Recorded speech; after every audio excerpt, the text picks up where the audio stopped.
There's a lot of search around OCD in children, OCD in adults. Can you speak to what you think those searchers might be looking for? If a person has OCD and they've done research, they're going to become informed that there is a genetic component to OCD. If one parent has OCD, the statistical chances of a child having OCD is between 15 and 20%. So I'll tell patients who speak to me about their concerns in their children having OCD that at around age 9, they can ask children whether they're having intrusive thoughts.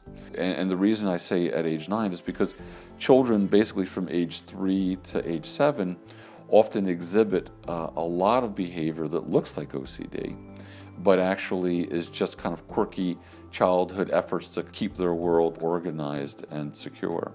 They can talk about the idea of what anxiety feels like and keep an open dialogue for the child to be able to bring any of these concerns to their parent. For most children, they actually have more of a pure O form of OCD than a observable ritualizing subset. A child might ask, is it okay if I have thoughts that you might not come home, when you go to work?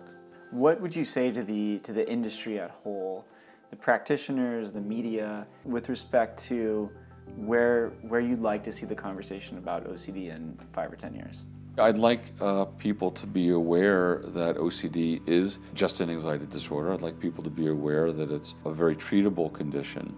And I'd like people to stop confusing it with perfectionism. I'd like people to be aware the treatment for OCD is ERP. It's not cognitive therapy. It's not deep analysis.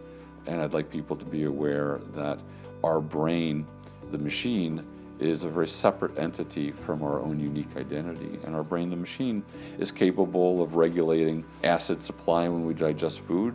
It's capable of regulating our body temperature, and it's capable of sending us thoughts that are not about our autonomous, independent volitional choice. If there are any viewers out there watching this video who maybe they're young, maybe they live with their parents, how do they go about telling their parents that the therapy they're getting is not actually right? For a teenager to inform their parents that the therapist is spending time looking into the thoughts or just talking about week to week activities that have taken place. We call that talk therapy. It's important to bring that information to one's parents to let them know that the active component of exposure therapy is not being engaged in. Mm-hmm. So even when, as a sufferer, you might withdraw and take a lot of that internally, you should invest in community. I would suggest that. I would suggest joining an OCD group, which there are many of now, to have support in the treatment, to kind of not keep it to yourself, and to share with others the information that's available in terms of defining the condition as something that's very natural. It's not deviant. It's not something to be afraid of. Mm-hmm.